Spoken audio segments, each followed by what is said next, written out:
Channel RPSC bio academy. हमने जो कोई यूनिट स्टार्ट की थी वो थी एनिमल टेक्सोनॉमी।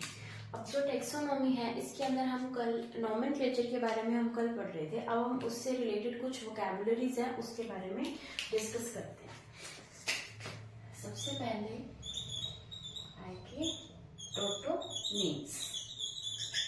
टोटोनिम्स क्या होते हैं? अगर हम बात करें टोटोनिम्स की, तो टोटोनिम्स का मतलब होता है ऐसा नोमेनक्लेचर, एक ऐसा नोमेनक्लेचर जिसके अंदर जीनस एंड स्पीशीज का जो नेम है वो सेम होगा। यानी जीनस और स्पीशीज का जो नेम है वो सेम होगा। कैसे? जैसे हमने कल भी एग्जांपल पढ़ा था, नाचा नाचा, ये किसका नाम है? ये है इंडियन कोबरा का नाम, नाजा नाजा। यहाँ पर जीनस और स्पीशीज का नाम क्या है? सेम। तो ये क्या हो गए? ये हो गए टोटोनिम्स। उसी तरीके से रेटस रेटस, तो ये भी दोनों क्या हो गए? ये दोनों भी हो गए टोटोनिम्स। ठीक है, टोटोनिम्स क्या है कि जीनस और स्पीशीज का नाम कैसा हो? सेम नेम हो, जीनस का भी और स्पीशीज का भी। ठीक है, उसके बाद हम पढ़ते हैं ऑटोनिम्स। ऑटोनिम्स क्या है? ऑटोनिम्स के अंदर क्या है कि यहाँ पर जो नोमेनक्लेचर है उसके अंदर स्पीशीज एंड सब स्पीशीज का नेम सेम होगा। वहां पर जीनस एंड स्पीशीज का नेम सेम हो रहा था, यहाँ पर स्पीशीज एंड सब स्पीशीज का नेम सेम होगा। यानी कि यहाँ पर हम अगर कोई नोमेनक्लेचर का एग्जांपल देंगे तो हम वो ट्राइनोमियल नोमेनक्लेचर देंगे, जैसे कि अकेशिया नाइलोटिका ये एक प्लांट का नेम है, अकेशिया नाइलोटिका। ठीक है, तो ये जो नेम है इसके अंदर क्या है कि जो स्पीशीज है नाइलोटिका एंड सब स्पीशीज एंड स्पीशीज दोनों का नाम सेम है। तो ऐसे को क्या बोलेंगे? इस टर्म को बोलेंगे ऑटोनिम्स। यानी स्पीशीज एंड सब स्पीशीज का नेम सेम है तो ऑटोनिम्स, जीनस एंड स्पीशीज का नेम सेम है तो टोटोनिम्स। अभी हम आगे चलते हैं।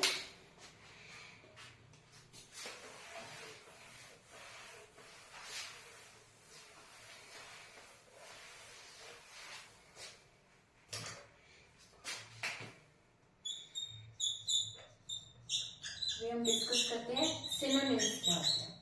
सिनोनिम्स ये होते हैं कि अगर किसी भी ऑर्गेनिज्म के हमारे पास टू नेम्स आ गए, अगर एक ऑर्गेनिज्म का नेम आपने रख दिया और उसी ऑर्गेनिज्म का नेम मैंने मेरे हिसाब से रख दिया, अब उन दोनों ऑर्गेनिज्म में से जो एक नेम आएगा जो सबसे पहले दिया होगा, जैसे आपने सबसे पहले किसी ऑर्गेनिज्म का नाम दे दिया, मैंने वो ऑर्गेनिज्म बाद में देखा तो मैंने उसका नाम दे दिया। अब जो नाम आप लोगों ने दिया है वो जो एक नाम होगा वो कैसा नाम होगा? उसी को माना जाएगा साइंटिफिक नेम। ये साइंटिफिक नेम मान्य हो जाएगा। लेकिन जो सेकंड नेम जो मैंने दिया है ये नेम इसका क्या हो जाएगा? सिनोनिम। यानी ये दोनों एक दूसरे के सिनोनिम्स हो जाएंगे। जो सेकंड है वो फर्स्ट का सिनोनिम हो जाएगा और फर्स्ट को क्या मिल जाएगी? मान्यता। तो वो कैसा नाम हो जाएगा? Scientific name. तो ऐसे जो नेम्स है उन्हें क्या बोला जाता है? सिनोनिम्स। ठीक है, उसी तरीके से एक टर्म आती है होमोनिम्स।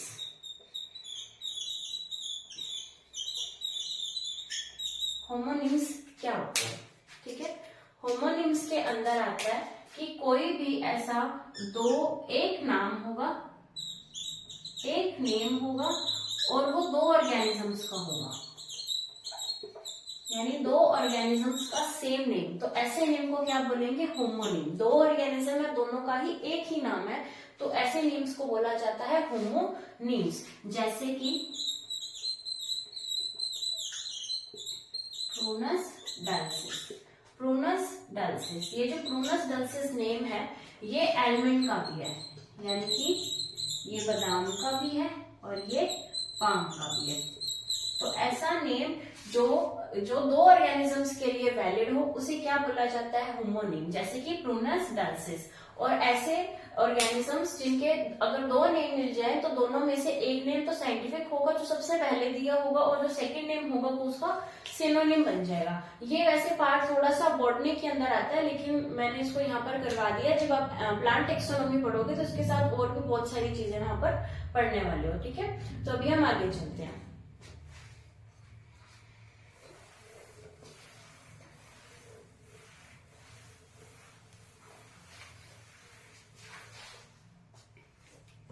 अभी कुछ फुल फॉर्म्स की बात कर लेते हैं।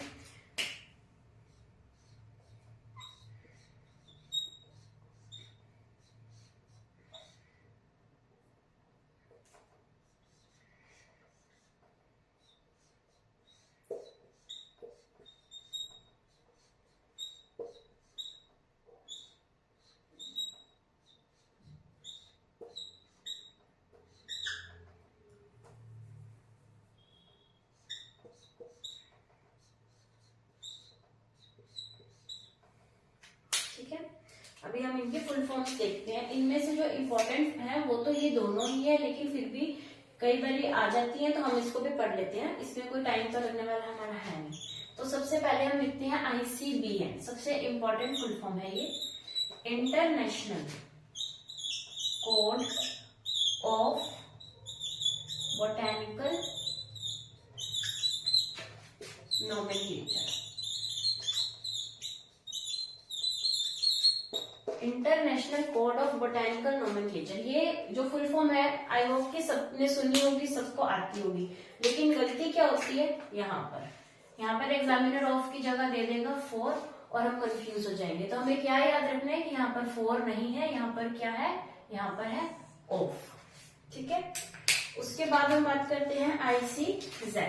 ये भी बिल्कुल सेम है, इंटरनेशनल कोड ऑफ, यहाँ पर आ जाएगा ज़ूलॉजिकल नोमेनक्लेचर, ठीक है। उसके बाद हम बात करते हैं ICNB। ये आएगा इंटरनेशनल कोड ऑफ, यहाँ पर भी ऑफ आएगा, नोमेनक्लेचर फॉर बैक्टीरिया, ठीक है।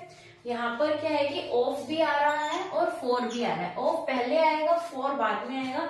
जब लास्ट में एन दिया हो ना, जब भी लास्ट में एन दिया हो तो इसका मतलब ये है कि वहां पर ऑफ आएगा। इनके अंदर बात कर रही हूं मैं, सिर्फ इनके अंदर जब भी लास्ट में एन दिया हो तो सिर्फ ऑफ आएगा। लेकिन अगर एन बीच में हो, तो ऑफ के साथ साथ फॉर भी आएगा। अब हम इसकी बात करते हैं। International code of nomenclature for cultivated plants, ठीक है। अब यहाँ पर एन पहले था तो ऑफ भी आएगा यहाँ पर और फॉर भी आएगा यहाँ पर, ठीक है। उसके बाद आएगी ICVN। तो ये आ जाएगा international code of viral nomenclature. तो यहाँ पर सिर्फ ऑफ ही आएगा, ठीक है। उसके बाद बात करते हैं ICPB। तो ये आएगा इंटरनेशनल, यहाँ पर कोड नहीं आएगा, यहाँ पर आएगा committee, international committee of taxonomy of virus. ये थोड़ा अलग सा नाम है इसलिए लिखवाया आपको, international committee of taxonomy of virus, ठीक है।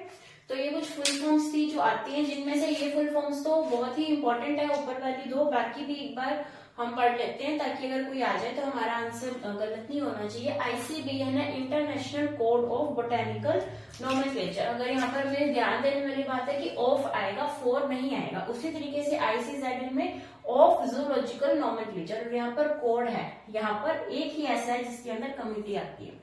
उसके बाद ICNB international code of nomenclature of bacteria. एन अगर अंदर आ रहा है तो ऑफ और फॉर दोनों आएंगे, एन अगर लास्ट में आ रहा है तो सिर्फ ऑफ आएगा। वैसे ही international code of nomenclature for cultivated plants, international code of viral nomenclature, international committee of taxonomy of virus, ठीक है। तो ये कुछ फुल फॉर्म्स थी। अभी हम इसके आगे चलते हैं।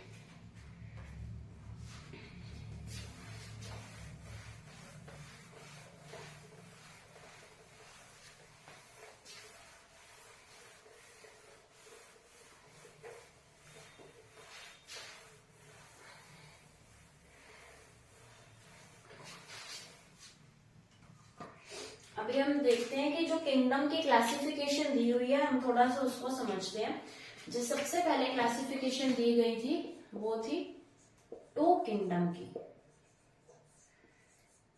टू किंगडम की क्लासिफिकेशन दी गई थी, और ये जो टू किंगडम की क्लासिफिकेशन है इसे दिया था कार्लस लीनियस ने।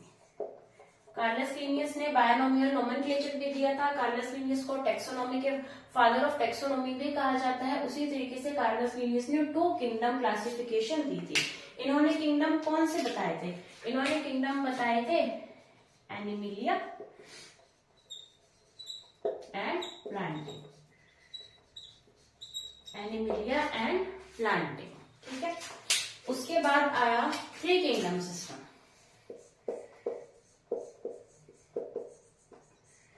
उसके बाद आया three kingdom system. Three kingdom system किसने दिया था? थ्री किंगडम सिस्टम दिया था हैकल ने। और हैकल ने क्या किया था? हैकल ने किया था पाप। क्या किया था? हैकल ने किया था पाप। कैसे? इसने दिया एक प्रोटिस्टा, एनिमेलिया एंड प्लांटिंग। तो हैकल ने क्या किया? हैकल ने किया पाप। उसके बाद हम पढ़ेंगे third four kingdom system. Four kingdom system दिया था कॉपलैंड ने, और कॉपलैंड ने इससे भी बड़ा पाप कर दिया। कैसे? क्योंकि इसने किया था महापाप। मोनेरा, प्रोटिस्टा,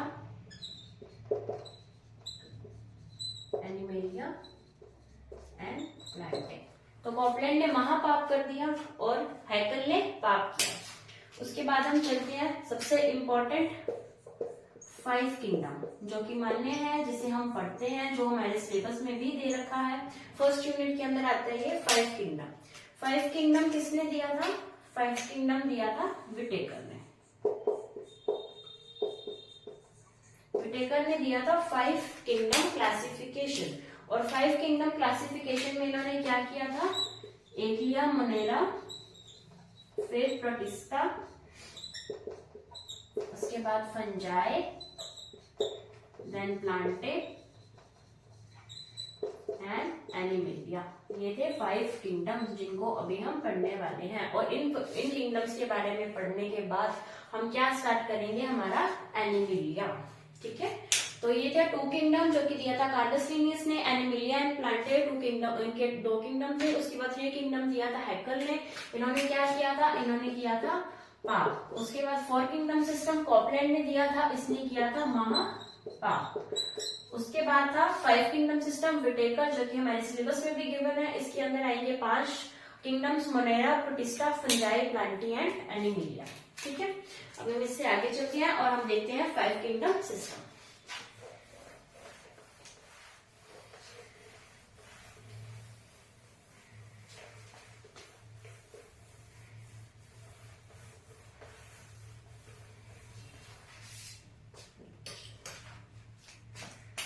अभी हम पढ़ेंगे फाइव किंगडम सिस्टम।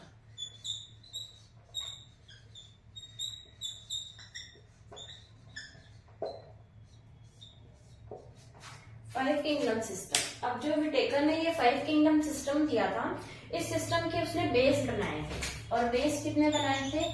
उसने बेस बनाए थे, इसके मेन तीन बेस थे। तीन बेस के ऊपर उसने क्या अपनी क्लासिफिकेशन प्रस्तुत की। तो सबसे पहला बेस कौन सा था?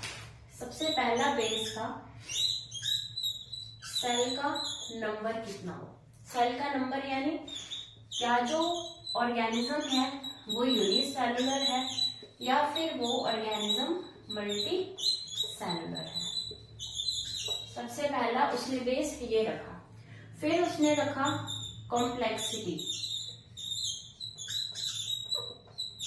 कॉम्प्लेक्सिटी ऑफ सेल कह लो, complexity of body organisation. Complexity of body organisation का क्या मतलब है कि क्या वो प्रोकैरियोट्स है या फिर वो यूकैरियोट्स है। प्रोकैरियोट्स है या फिर वो यूकैरियोट्स है। सेकंड बेस ये था। जो थर्ड बेस था वो था मोड ऑफ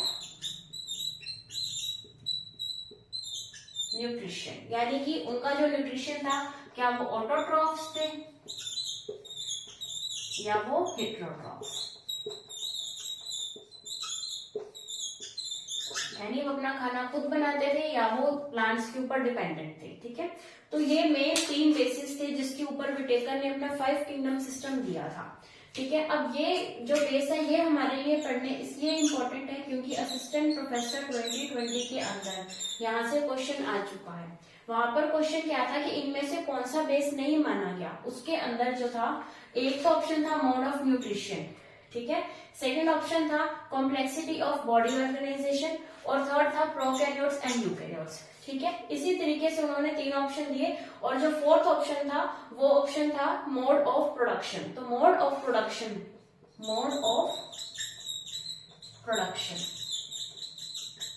तो जो मोड ऑफ प्रोडक्शन था ये आंसर था, क्योंकि ये नहीं था, बाकी तीनों की तीनों बेसिस थे। उन्होंने इसको नहीं उठाया, इसके एक्सप्लेनेशन को भी वहां पर रख दिया गया और इसका नाम भी वहां पर रख दिया गया था। ठीक है, तो ये थे इसके 3 बेसिस। अब हम इसके 5 किंगडम्स को पढ़ते हैं।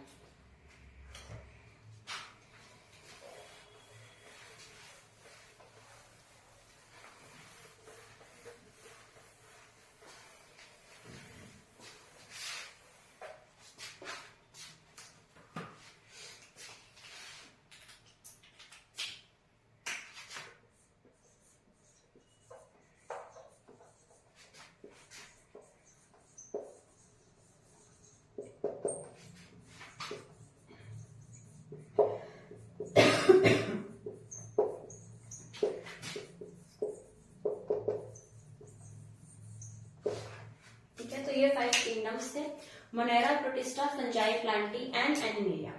तो सबसे पहले देखा गया था क्या कि क्या ये यूनिसेलुलर है या फिर ये मल्टी सेलुलर है। तो उसमें से देखा गया कि जो मोनेरा था वो था यूनिसेलुलर, प्रोटिस्टा भी कैसा था, यूनिसेलुलर, और फंजाई ये थे मल्टी, प्लांटी भी मल्टी सेलुलर, एंड एनिमेलिया तो मल्टी सेलुलर है। ठीक है, तो उसके अंदर ये रखा गया कि मोनेरा एंड प्रोटिस्टा यूनिसेलुलर है और बाकी तीनों मल्टी सेलुलर है। उसके बाद सेकेंड चीज देखिए, क्या ये प्रोकैरियोट्स है या फिर ये यूकैरियोट्स है। तो देखा गया कि जो मोनेरा है वो तो था प्रोकैरियोट्स, और जो बाकी थे ये थे यूकैरियोट्स। प्रोकैरियोट्स और यूकैरियोट्स के अंदर बेसिक डिफरेंस तो शायद आपको पता ही होगा। जिसका न्यूक्लियस वेल डेवलप्ड होता है उसे यूकैरियोट्स कहते हैं, और जिसका वेल डेवलप्ड न्यूक्लियस नहीं होता उसे प्रोकैरियोट्स कहा जाता है। ठीक है, उसके बाद था मोड ऑफ न्यूट्रिशन, क्या ये ऑटोट्रॉफिक है या फिर ये हेटेरोट्रॉफिक है। तो ये तो ऑटोट्रॉफिक भी थे और ये हेटेरोट्रॉफिक भी थे। तो इसके अंदर तो दोनों मोड ऑफ न्यूट्रिशन ही आगे, ये ऑटोट्रॉफिक थे, ये हेटेरोट्रॉफिक भी थे। ऑटोट्रॉफिक कैसे थे, ऑटोट्रॉफिक के अंदर भी ये फोटोसिंथेटिक भी हो सकते हैं, क्योंकि बैक्टीरिया हैं, ये फोटोसिंथेटिक भी हो सकते हैं और ये कीमोसिंथेटिक भी हो सकते हैं। तो ये ऑटोट्रॉफिक भी थे और ये हेटेरोट्रॉफिक भी थे, ये दोनों ही थे। फिर जब प्रोटिस्टा के अंदर देखा गया तो यहाँ पर मिली नए टर्म्स, कैसे, कुछ तो इसके अंदर थे होलोजोइक। होलोजोइक का मतलब है कि इनका जो न्यूट्रिशन था वो एनिमल जैसा था। कुछ का न्यूट्रिशन कैसा था, एनिमल के जैसा, कुछ का न्यूट्रिशन जो था वो कैसा था, प्लांट्स के जैसा, यानी होलोफाइटिक। कुछ का न्यूट्रिशन एनिमल के जैसा, होलोजोइक, कुछ का न्यूट्रिशन प्लांट के जैसा, होलोफाइटिक, और कुछ का न्यूट्रिशन कैसा था, मिक्स्ड, यानी इन दोनों का मिक्सचर, प्लांट्स भी थे एनिमल्स भी थे। जैसे हम पढ़ते हैं ना यूग्लिना, प्लांट और एनिमल के बीच की जो संयोजक कड़ी है, जो कनेक्टिंग लिंक है, यूग्लिना क्यों कहा जाता है, क्योंकि इसका जो न्यूट्रिशन है वो दोनों के जैसा है, ये प्लांट्स के जैसे भी कर सकता है, ये एनिमल के जैसे भी कर सकते हैं, यानी ये ऑटोट्रॉफिक भी है और ये भी हेटेरोट्रॉफिक भी है। ठीक है, उसके बाद हम देखते हैं फंजाई। तो फंजाई के अंदर क्या है कि फंजाई का सॉरी मोड ऑफ न्यूट्रिशन कैसा है। तो फंजाई जो है ये एब्जॉर्प्शन करती है, ये अपने फूड को एब्जॉर्प्शन करती है, यानी ये है तो कैसी, हेटेरोट्रॉफ। ये हेटेरोट्रॉफिक है क्योंकि ये क्या करती है, एब्जॉर्प्शन करती है, और एब्जॉर्प्शन किसके थ्रू करती है, ऑस्मोसिस के थ्रू। और ऑस्मोसिस हम वाटर रिलेशन में बहुत अच्छे से पढ़ चुके हैं, आपने सर की क्लास भी लगाई होगी, उसके अंदर ऑस्मोसिस बहुत अच्छे से करवाया गया। तो ऑस्मोसिस के प्रोसेस से क्या हो रहा है यहाँ पर, एब्जॉर्प्शन। और इस प्रोसेस को क्या बोला जाता है, तो इनको क्या बोला जाता है, इन्हें बोला जाता है ऑस्मोट्रॉफ्स। ये है तो हेट्रोट्रॉफिक, लेकिन हम स्पेसिफिकली कहें तो कैसे हो जाएंगे, ऑस्मोट्रॉफ्स। ठीक है।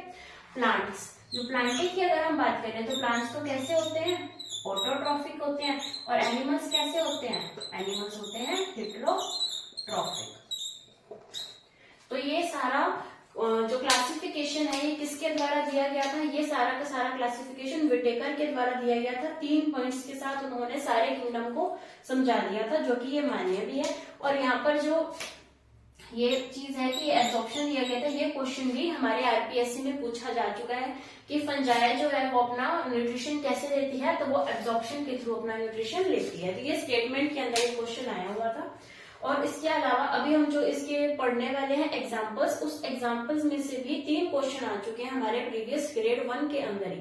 तो अभी हम एग्जाम्पल्स पढ़ेंगे। सबसे पहले हम इसको एक बार रिवाइज कर लेते हैं कि मोनेरा और प्रोटिस्टा यूनिसेलुलर है, बाकी तीनों के तीनों मल्टीसेलुलर है। ठीक है। प्रोकैरियोट सिर्फ मोनेरा है, बाकी सारे के सारे यूकैरियोट्स है। मोनेरा एंड प्रोटिस्टा दोनों ही ऑटोट्रॉफिक भी हैं और हेट्रोट्रॉफिक भी हैं। यहाँ पर ये फोटोसिंथेटिक और कीमोसिंथेटिक दोनों है। यहाँ पर ये होलोजोइक भी हो सकता है, होलोफाइटिक भी हो सकता है और मिक्स्ड भी हो सकता है। फंजाई के अंदर यहाँ पर क्या हो रहा है, ऑस्मोट्रॉफ्स, यानी ऑस्मोसिस के थ्रू फूड का एब्जॉर्प्शन हो रहा है। तो ये कैसे हो गए, हेट्रोट्रॉफिक। जो प्लांटे हैं ये कैसे होंगे, ऑटोट्रॉफिक। और जो एनिमिलिया है वो कैसे हो गए, हेट्रोट्रॉफिक। ठीक है। अभी हम इसके एग्जाम्पल्स पढ़ते हैं जहां से क्वेश्चन आते हैं।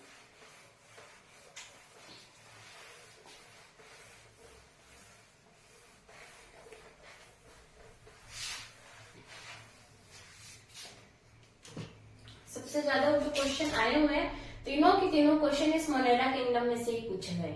ठीक है। तो हम देखते हैं कि इसके जो एग्जाम्पल्स हैं वो कौन कौन से आएंगे। इसके अंदर आएगा बैक्टीरिया, इसके अंदर आएगा ब्लू ग्रीन एल्गी या जिसे हम क्या बोलते हैं, साइनोबैक्टीरिया। इसके अंदर आया हुआ है, आएगा माइकोप्लाज्मा। माइकोप्लाज्मा ये एक ऐसा मोनेरा के अंदर है जिसके अंदर सेल वॉल एब्सेंट होती है। ये भी क्वेश्चन आया हुआ है कि सेल वॉल किसके अंदर एब्सेंट होती है, तो 4 क्वेश्चन हो गए माइकोप्लाज्मा। ठीक है। इसे और क्या बोला जाता है, pleuropneumonia like organism, PPLO, pleuropneumonia like organism. Mycoplasma का ये दूसरा नेम है। ठीक है। उसके अलावा इसके अंदर आएंगे एक्टिनोमाइसीट्स, इसके अलावा स्पाइरोकीट्स,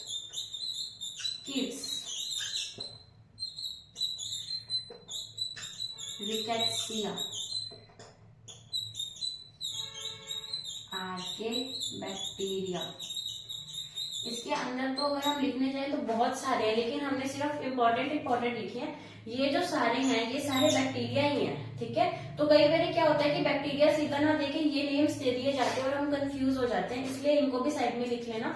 जो मेन है वो यही है। ठीक है। और यहाँ से क्वेश्चन आया हुआ है कि कौन सा ऐसा है, सबसे पहला क्वेश्चन ये था कि बैक्टीरिया कौन से किंगडम में आता है। ठीक है। उसके अलावा 2 क्वेश्चन जो आए थे वो ये आए थे कि इन सबका नेम देकर पूछा गया था कि इनमें से कौन सा ऐसा है जो प्रोकैरियोट नहीं है। तो ये सारे के सारे प्रोकैरियोट है, बाकी सारे यूकैरियोट है। तो एक ऑप्शन उनमें से दे दिया गया, बाकी 3 यहाँ से लिख दिए गए।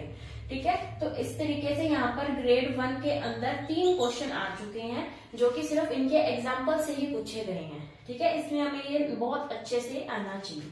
उसके बाद अगर हम बात करें प्रोटिस्टा की, तो प्रोटिस्टा के अंदर आएंगी हमारी यूनिसेलुलर एल्गी। हमारी यूनिसेलुलर एल्गी किसके अंदर आ जाएंगी, प्रोटिस्टा के अंदर। मल्टी सेलुलर एल्गी प्लांटे के अंदर आती है, यूनिसेलुलर एल्गी प्रोटिस्टा के अंदर आती है। जैसे कि आएगी स्पाइरुलिना, जैसे कि कैल्माइडोमोनास। ये कैसी एल्गी है, यूनिसेलुलर एल्गी। जैसे कि स्लाइम मोल्ड्स, जैसे कि यहाँ पर आएगी यूग्लिना, जैसे कि यहाँ पर आएगी पैरामीशियम। ठीक है। और यहाँ पर आ जाएंगे स्लाइम मोल्ड्स, यूग्लिना, पैरामीशियम और यहाँ पर आएगा अमीबा। अमीबा भी इसके अंदर ही आ जाएगा। ठीक है, तो ये थी unicellular algae, spirulina, chlamydomonas, slime mould, euglena, paramecium, amoeba, ये सारे किसके अंदर आएंगे? प्रोटिस्टा के अंदर आएंगे। फिर हम देखते हैं फंजाई के अंदर कौन से आते हैं। फंजाई के अंदर अगर हम बात करें तो फंजाई का नाम क्या है? जैसे कि पक्सीनिया है, जैसे कि अस्टिलैगो है, जैसे कि म्यूकर है ना, तो ईस्ट आ गई। ऐसे बहुत सारी फंजाई जो है वो जब आपको पढ़ाएंगे सर तो उसके अंदर ये सारा कुछ अच्छे से समझाने वाले हैं। लेकिन हमारा जो मोटिव है वो क्या है? हमारा मोटिव है प्लांट को, एनिमल्स को लेकर, यानी एनिमिलिया पढ़ना है हमने एनिमल टेक्सोनॉमी में सबसे ज्यादा इंपॉर्टेंट क्या है हमारे लिए? एनिमिलिया है, हमने तो वो पढ़ना है। ठीक है, लेकिन इसके अंदर से भी क्वेश्चन आते हैं तो वो हमने आपको बता दिया। अब हम इसके आगे चलते हैं।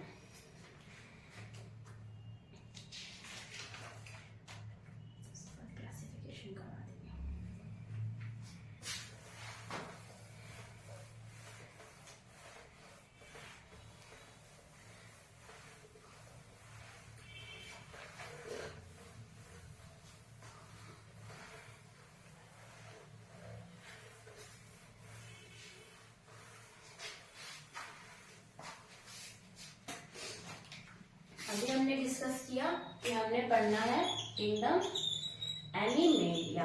अब एनिमेलिया किंगडम पढ़ना है तो इसमें आने वाले फाइलम के नेम्स तो हमें पता होने चाहिए ना। तो इसमें आने वाले फाइलम के नेम्स पढ़ते हैं।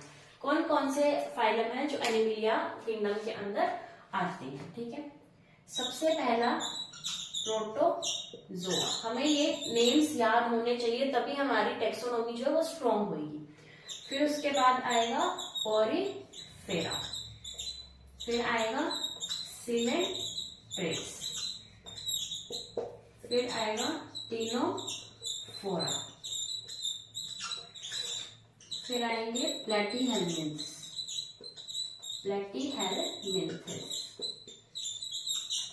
फिर आएंगे एस्केलमिन्थस, इसके बाद आएंगे एनेलिडा, देन आर्थ्रोपोडा,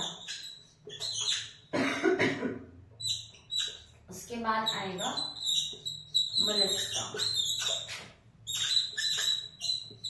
देन आएंगे एकाइनोडर्मेटा। ठीक है, इसके बाद जो आएंगे वो हमने ध्यान से देखने हैं। इसके बाद आएंगे हेमिकोडेटा, और हेमिकोडेटा के बाद आएगा कोरडेटा। ठीक है, तो ये हमारे जो मेन फाइलम है उनके नाम हमने लिखे हैं, प्रोटोजोआ, पोरीफेरा, सिलेंट्रेटा। सिलेंट्रेटा को निडारिया भी कहा जाता है। ठीक है, ctenophora, platyhelminthes, aschelminthes, annelida, arthropoda, mollusca, echinodermata, hemichordata and chordata. अभी हमारे सामने हमने ये पढ़ लिया, लेकिन हमारे सामने क्या आएगा? इनवर्टिब्रेट्स कौन से होते हैं, वर्टिब्रेट्स कौन से होते हैं, तो वो चीज हम यहाँ से नहीं डिस्कस कर सकते। उसके लिए हमें इस कोरडेटा के अंदर जाना पड़ेगा। अभी हम इसके आगे बढ़ते हैं कि जो कोरडेटा है इसके अंदर इस तरीके से दो आते हैं। एक आता है क्रैनिएटा, एक आएगा एग्रेनिएटा। जो क्रैनिएटा है इसके अंदर आएंगे सारे के सारे वर्टिब्रेट्स। वर्टिब्रेट्स जैसे कि पाइसिस हो गया, एम्फीबिया हो गया, रेप्टाइल्स हो गया, एविस हो गया, मेमिलिया हो गया, वो सारे इन वर्टिब्रेट्स के अंदर आएंगे। और एक क्रैनिएटा के अंदर आएंगे दो चीजें, एक आएगा सिफेलोपोडेट्स और एक आएगा यूरोपोडेट्स। सिफेलोपोडेट्स एंड यूरोपोडेट्स ये दोनों किसके अंदर आएंगे? एक क्रैनिएटा के अंदर। और इन दोनों को मिलाकर क्या बोला जाता है? सिफेलोपोडेट्स एंड यूरोपोडेट्स को मिलाकर बोला जाता है प्रोटोपोडेट्स। ठीक है, हमें ये डिफरेंसेस पता होने चाहिए कि प्रोटोपोडेट्स क्या होते हैं, हेमिकोडेट्स क्या होते हैं, इन दोनों में क्या डिफरेंस है, कोरडेटा क्या है, कोरडेटा के अंदर वर्टिब्रेट्स क्या है। तो अगर हम यहाँ से डिस्कस करें कि फिर इनवर्टिब्रेट्स कौन कौन से हो गए, इनवर्टिब्रेट्स कौन कौन से हुए।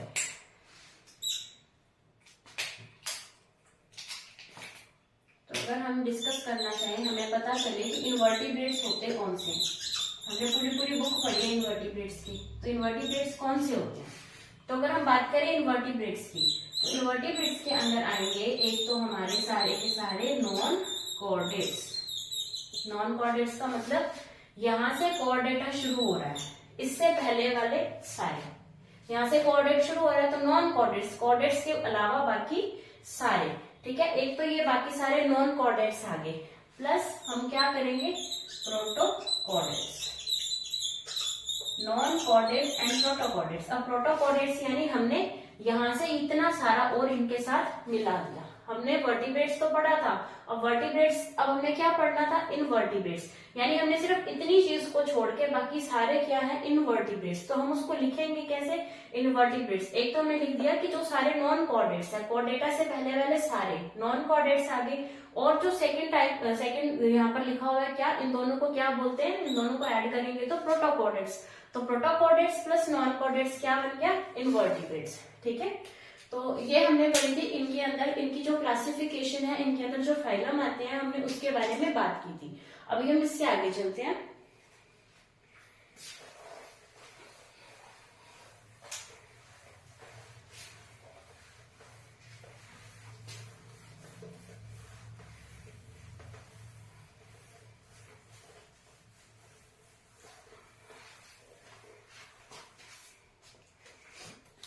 अभी जो हमारे सिलेबस में ये फाइलम स्टार्ट करने से पहले आप अगर सिलेबस देखोगे तो उसके अंदर दिया हुआ है, जैसे कि इसके अंदर सिमेट्री का पूछा हुआ है, सिलोंग का पूछा हुआ है, सेगमेंटेशन का पूछा हुआ है। तो पहले हम वो डिस्कस करेंगे, उसके बाद हम फाइलम की तरफ जाएंगे। तो कुछ क्लासिफिकेशन है, तो वो क्लासिफिकेशन अगर हम फर्स्ट क्लासिफिकेशन की बात करें तो वो आएगी आरबीसी के बेस पर। ऐसी कुछ क्लासिफिकेशन और करवाई जाएगी जो हमारे सिलेबस में डायरेक्टली नहीं दे रखी है, लेकिन अगर यहाँ से क्वेश्चन उठ सकता है तो इसलिए हम कुछ एक्स्ट्रा भी करेंगे, और वो तो करेंगे ही जो हमारे सिलेबस में दी हुई है। तो पहली क्लासिफिकेशन कर रहे हैं हम आरबीसी के बेस पर। हम ये पढ़ रहे हैं कि ऐसे कौन से एनिमल्स हैं जिनके अंदर आरबीसी प्रेजेंट होती है, ऐसे कौन से एनिमल्स हैं जिनके अंदर आरबीसी एब्सेंट होती है, ठीक है। तो आरबीसी के बेस के ऊपर जो दो ग्रुप्स के अंदर एनिमल्स डिवाइडेड है वो है एनिमा एंड इनेमा, एनिमा एंड इनेमा, ठीक है। एनिमा एंड इनेमा। एनिमा का मतलब है जहां पर आरबीसी क्या हो, एब्सेंट, जहां पर आरबीसी एब्सेंट हो, यानी आरबीसी यहाँ पर नहीं पाई जाती। और इनेमा का मतलब है यहाँ पर आरबीसी कैसी है, आरबीसी है प्रेजेंट, ठीक है। इसको याद ऐसे कर सकते हैं, ए फॉर एब्सेंट, तो आरबीसी यहाँ पर क्या है, एब्सेंट, और इनेमा के अंदर आरबीसी प्रेजेंट। तो अगर हम इसके एग्जाम्पल की बात करें तो इसके एग्जाम्पल के अंदर आएंगे फाइलम प्रोटोजोआ से लेकर, अभी हमने सारे फाइलम पढ़े थे तो इसलिए हमें फाइलम याद होने चाहिए, क्योंकि हम जब यहाँ पर लिखेंगे, अब कल वाली जो क्लास होगी उसके अंदर हम सारी क्लासिफिकेशन खत्म करेंगे, तो उसके अंदर क्या है कि हम सिर्फ इस फाइलम के नाम लिखेंगे कि यहाँ से लेकर यहाँ तक। तो हमें इसलिए तो पता होना चाहिए कि इन दोनों के बीच में कितने फाइलम्स आते हैं। तो प्रोटोजोआ से लेकर एकाइनोडर्मेटा, तो प्रोटोजोआ से लेकर एकाइनोडर्मेटा के अंदर क्या होती है, आरबीसी एब्सेंट होती है। तो यहाँ क्या बच गया, हेमिकॉर्डेट्स एंड स्पेशली क्या, कॉर्डेट्स। तो कॉर्डेट्स के अंदर क्या है कि आरबीसी प्रेजेंट होगी, और जो प्रोटोजोआ से एकाइनोडर्मेट्स तक जितने भी एनिमल्स आएंगे उनके अंदर आरबीसी एब्सेंट होती है। तो ये थी on the basis of RBC. अभी हम इससे आगे चलते हैं।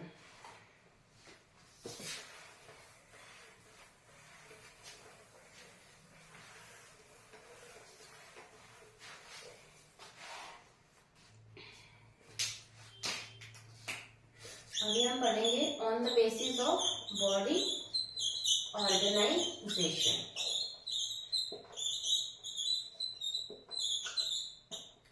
इस बॉडी ऑर्गेनाइजेशन से भी क्वेश्चन आ चुका है, तो हमने ये अच्छे से पढ़ना है, ठीक है। अगर हम बॉडी ऑर्गेनाइजेशन की बात करें, यानी हम पढ़ते हैं ना सेल से टिश्यू बना, टिश्यू से ऑर्गन बना, तो ये वही है कि बॉडी की ऑर्गेनाइजेशन किस तरीके की है। सबसे पहले शुरू कहाँ से होती है, प्रोटोप्लाज्म से।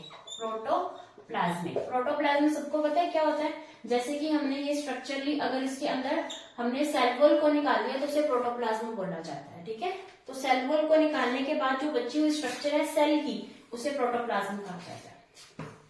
तो इसे बोलने जाएंगे प्रोटोप्लाज्मिक ग्रेड। सबसे पहली आएगी प्रोटोप्लाज्मिक ग्रेड, ठीक है।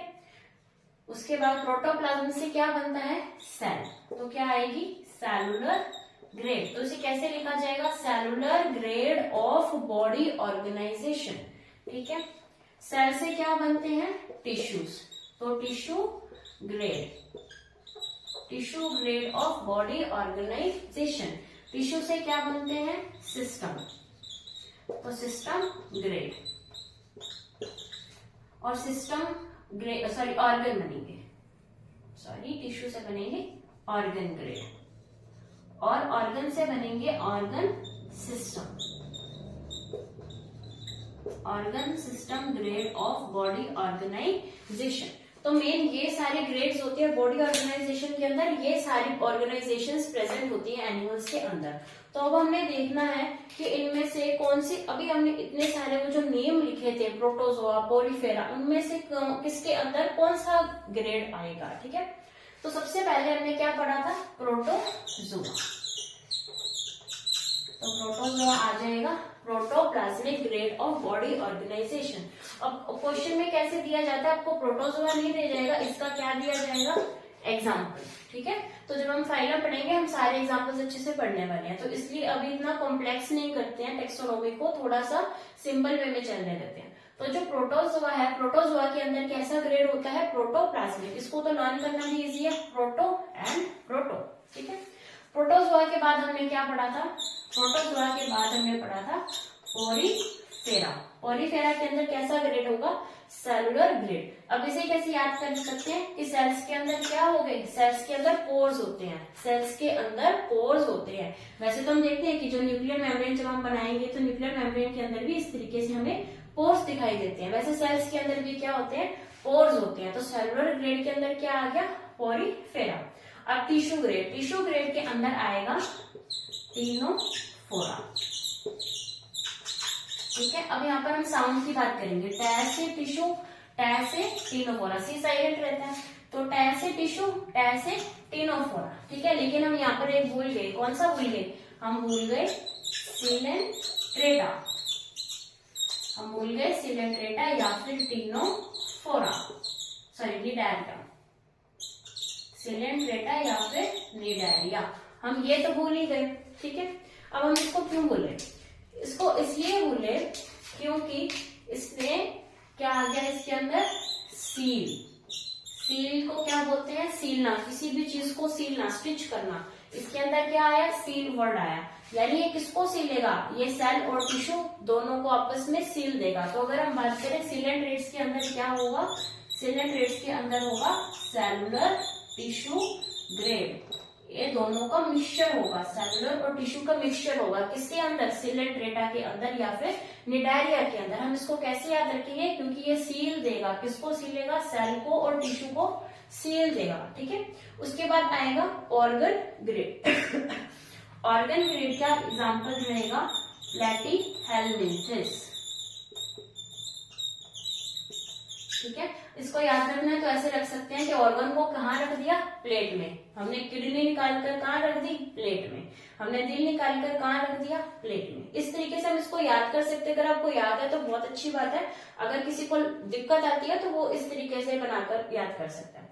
उसके बाद आएगा ऑर्गन सिस्टम ग्रेड। इसके अंदर आएंगे एस्केलमिन्थेसिस से लेकर कॉर्डेल्स तक, यानी जितने भी बच गए बाकी सारे कैसे हैं, बाकी सारे फुल्ली डेवलप्ड हैं, ऑर्गन सिस्टम ग्रेड के अंदर आएंगे। और इसको भी हम ऐसे याद कर सकते हैं, यहाँ पर क्या आ गया, सिस्टम, ये भी एस से है और ये भी एस से, यानी एस्केलमिन्थेसिस से लेकर पूरे कॉर्डेटा तक क्या रहेगा, ऑर्गन सिस्टम ग्रेड। ऑर्गन को कहाँ रखेंगे हम, प्लेट के अंदर। टै से टिश्यू, टै से टिनोफोरा, सेल के अंदर छेद हो गए, पोर्स हो गए, पोरीफेरा, और प्रोटोप्लाज्मिक से प्रोटोजोआ, और सेल और टिश्यू को किसने सील दिया, सिलेंट्रेटा ने सील दिया, ठीक है। तो इससे बॉडी ऑर्गेनाइजेशन हमारा जो है कंप्लीट होता है। अब जो क्वेश्चन आया था वो क्या आएगा। उस क्वेश्चन को समझने से पहले इसमें एक ये चीज भी देख सकते हैं कि कई बार एग्जामिनर क्या करता है कि सिलेंट डेटा के अंदर ये सिर्फ टिश्यू लिख देगा, सेलुलर नहीं दिया होगा, सिर्फ टिश्यू दे देगा, तो भी सिलेंट डेटा के अंदर सिर्फ टिश्यू देना भी सही है, क्योंकि इसके अंदर सेलुलर टिश्यू भी कई बुक्स में सेलुलर टिश्यू ग्रेड दिया हुआ है और कई बुक्स में इसके अंदर टिश्यू ग्रेड दिया हुआ है। ठीक है, अगर ये दोनों ही ऑप्शन में आ जाए, जैसे पूछा जाए कि सिलेंट डेटा में कौन सी बॉडी ऑर्गेनाइजेशन है, पहले फर्स्ट पे आपको सेल दे दिया जाए, सेकंड में आपको टिश्यू दे दिया जाए, अगर ये दोनों दे दिए जाए तो हमारा ऑप्शन रहेगा टिश्यू। लेकिन अगर थर्ड ऑप्शन में सेल टिश्यू इस तरीके से दे दिया जाए तो फिर हमारा आंसर हो जाएगा आंसर नंबर थर्ड। तो ये चीज ध्यान में रखनी है। और इसी चीज को यूज करके क्वेश्चन आया था, वो क्वेश्चन था कि मैच करना था हमने भी किसके अंदर कौन सी बॉडी ऑर्गेनाइजेशन है और जो गलत थी वो निकालनी थी। तो इसके अंदर उन्होंने सिलेंट डेटा को टिश्यू लेवल में रखा था और वो सही था। तो गलत क्या था, उसके अंदर एक ऑप्शन था गलत, उसमें दे रखा था ऑर्गन ग्रेड के अंदर उन्होंने दे रखा था एनेलिडा, जो कि था गलत। क्यों? क्योंकि एनेलिडा तो एस्केलेमेंथिसिस के बाद हम एनालिड्स ही पढ़ते हैं, तो एनालिड्स के अंदर क्या आएगा, ऑर्गन सिस्टम ग्रेड, ना कि ऑर्गन ग्रेड। तो ये इसका करेक्ट आंसर था एनेलिडा। ठीक है, तो ऐसे ही हम टेक्सोनॉमी पढ़ते रहेंगे, इसको कंप्लीट करेंगे और आपको प्रीवियस ईयर क्वेश्चंस यहीं पर बताते रहेंगे और शॉर्ट्स में भी आएंगे। ठीक है, तो इसके साथ ही आज का लेक्चर हम खत्म करते हैं और फिर नेक्स्ट क्लास के अंदर हम सारे के सारे क्लासिफिकेशन खत्म करेंगे और फिर हम अपना फाइनल प्रोटोजोआ स्टार्ट करेंगे। Thank you.